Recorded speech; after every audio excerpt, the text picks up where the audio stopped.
नमस्कार दोस्तों, आप सभी का स्वागत है मेरे इस चैनल पे जिसका नाम है लर्न एंड फन। बेसिकली इस चैनल के ऊपर जैसे कि मैंने पिछले वीडियो में कहा था, मैं आपको दूंगा कुछ कॉम्पिटिटिव एग्जाम्स क्रैक करने के बारे में कुछ टिप्स, और साथ ही साथ आपको सिखाऊंगा रीजनिंग और करंट अफेयर्स। तो आइए दोस्तों, आज मैं एक पजल लेके आया हूँ आपके लिए। ये जो पजल है वो IBPS क्लर्क 2025 एग्जाम में पूछा गया था। ओके, तो आइए इससे हम लोग सॉल्व करने की कोशिश करते हैं। ओके, जैसे मैंने प्रीवियस वीडियो में आपको बताया था कि आपको एक लाइन एक ही बार पढ़नी है। ओके, तो स्टार्ट करते हैं। 7 persons ABCDEFG bought a thing one after another on different occasions। Okay, मतलब यहाँ पे ये बताया गया है कि 7 persons ने 7 डिफरेंट थिंग्स लाई है 7 डिफरेंट ओकेजन्स के ऊपर। अगली लाइन पढ़ते हैं। It is assume that no other persons bought a thing other than the given persons. मतलब जो गिवन पर्सन है उनके अलावा किसी ने भी कोई चीजें नहीं लाई है। नेक्स्ट लाइन पढ़ते हैं। 3 persons bought a thing between F and D। अब हम लोग कंडीशंस नोट डाउन करने के लिए स्टार्ट करते हैं दोस्तों, ताकि कम से कम वक्त में हम लोग ये पजल सॉल्व करने की कोशिश करें। ठीक है। 3 persons bought a thing between F and B। Who bought after F, मतलब जैसे मैंने प्रीवियस वीडियो में बताया था दोस्तों कि हु जब भी आता है तो उसके प्रीसीडिंग जो पर्सन रहता है उसके बारे में जिक्र किया जाता है। ओके, तो ये यहाँ पे कहने की कोशिश करें कि 3 persons bought a thing between F and B, मतलब हु बॉट आफ्टर F, मतलब F के बाद B ने 3 persons के बाद चीज लाई है। ये होगी हमारी पहली कंडीशन। ओके, अभी दूसरी कंडीशन देखते हैं। Only 1 person bot a thing between B and C। हम लोग इस कंडीशन को ऐसे नोट डाउन कर सकते हैं दोस्तों।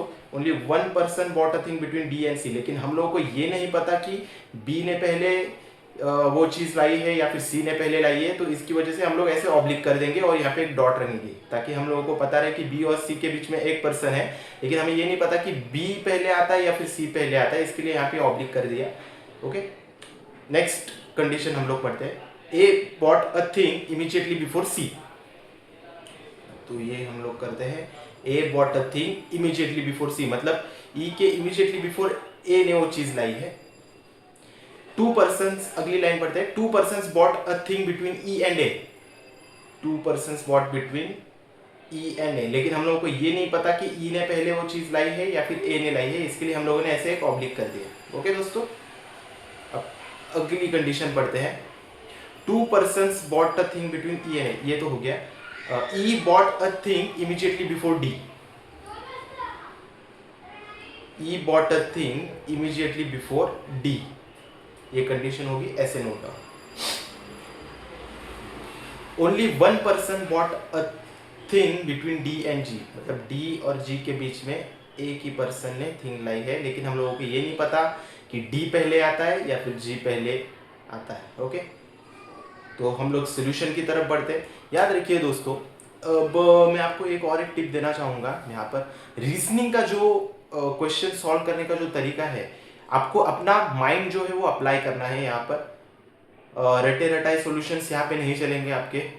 ओके, आपको अपना माइंड अप्लाई करना है। कम से कम पॉसिबिलिटीज में आपको ज़्यादा से ज़्यादा क्वेश्चंस सॉल्व करने की कोशिश करनी है। ओके, तो ये आप बात याद रखिए। हम लोग इस क्वेश्चन में वही करेंगे, तो हम लोग ट्राई करेंगे कि कंडीशंस को कैसे लिंक किया जाए और कम से कम पॉसिबिलिटी में किया जाए। अब यहाँ पे देखिए, पहली कंडीशन अगर हम लोग देखते हैं कि F और B के बीच में 3 पर्सन है, सबसे ज्यादा पर्सन 3 पर्सन है जो कि F और B के बीच में है। लेकिन अगर मैं ऐसे, तो हम लोग यहाँ से स्टार्ट करेंगे।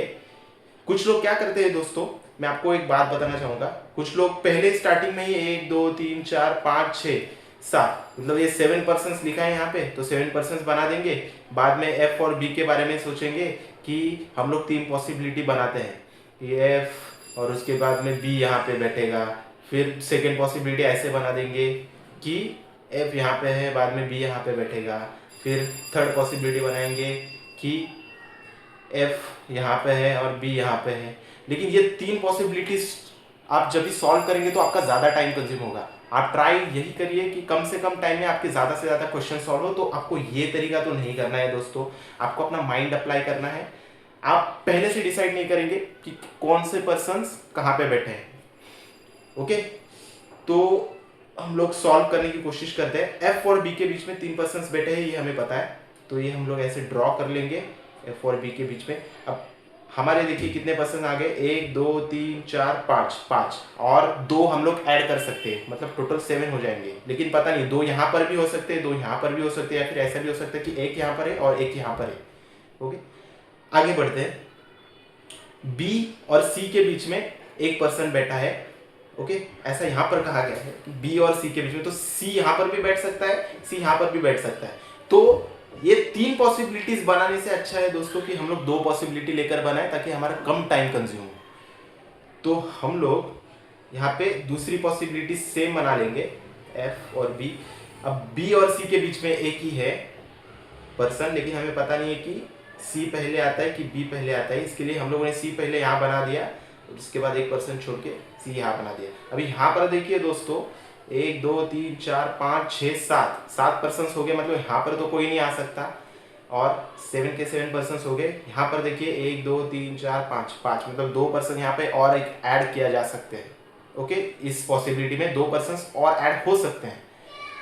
अब देखते हैं अगली कंडीशन, सी के इमीडिएटली बिफोर ए आएगा, सी के इमीडिएटली बिफोर ए आएगा, सी के इमीडिएटली बिफोर ए आएगा, मतलब आपकी ये वाली कंडीशन सॉल्व होगी, ये भी होगी, ये भी होगी।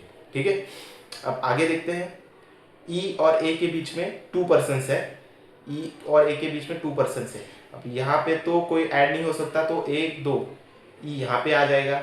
अब यहाँ पर देखिए दोस्तों, ई और ए के बीच में 1 2 छोड़ के ई यहाँ पे तो नहीं आ सकता, तो मतलब 1 2 छोड़ के ई यहाँ पे आ गया। अब देखिए इस पॉसिबिलिटी में भी 7 पर्सन्स कंप्लीट हो गए, ये 3 और 3 6 और 1 7, मतलब ये 7 हो गए, ये 7 हो गया, कोई पर्सन ऐड नहीं हो सकता, मतलब ये भी कंडीशन कंप्लीट होगी। डी के इमीडिएटली बिफोर ई है, अभी डी के इमीडिएटली बिफोर ई है, तो डी यहाँ पर आ जाएगा, डी यहाँ पर भी आ जाएगा। अभी मतलब ये कंडीशन भी कंप्लीट होगी। अब देखिए डी और जी के बीच में एक पर्सन है, ऐसा बोला गया है, लेकिन हमें ये नहीं पता कि डी पहले आता है या फिर जी पहले आता है। तो देखते हैं डी और जी के बीच में डी का एक पर्सन यहाँ पे तो नहीं हो सकता, क्योंकि 7 पर्सन हमारे ऑलरेडी कंप्लीट हो गए, तो डी का एक पर्सन छोड़ के जी यहाँ पर भी नहीं हो सकता, मतलब ये जो पॉसिबिलिटी है ये गलत है दोस्तों। ओके, ये गलत है दोस्तों, ये वाली पॉसिबिलिटी। अब इस पॉसिबिलिटी हम लोग चेक करते हैं, इस पॉसिबिलिटी के अंदर कि ये फिट बैठती है या नहीं। डी और जी के बीच में एक पर्सन है, डी और एक पर्सन छोड़ के जी यहाँ पे नहीं आ सकता, डी और एक पर्सन छोड़ के जी यहाँ पर आ सकता है, मतलब ये आपकी पॉसिबिलिटी बन रही है, और ये आपका जो पजल है वो सॉल्व हो गया। याद रखिए दोस्तों, आपको मिनिमम टाइम में ज़्यादा से ज़्यादा क्वेश्चंस अटेम्प्ट करने की कोशिश करनी है, ताकि आप ये कॉम्पिटिटिव एग्जाम्स क्रैक कर सके। ओके, आप क्या क्रैक कर सके। तो आपका ये वीडियो मैं यहीं पर समाप्त करता हूँ दोस्तों। अगर ये वीडियो आपको पसंद आया तो लाइक कीजिए, सब्सक्राइब कीजिए और शेयर कीजिए मेरा चैनल आपके दोस्तों के साथ, और बेल आइकॉन को दबाना ना भूलें दोस्तों, ताकि आने वाली वीडियोस की नोटिफिकेशंस आपको मिलती रहे। Thank you.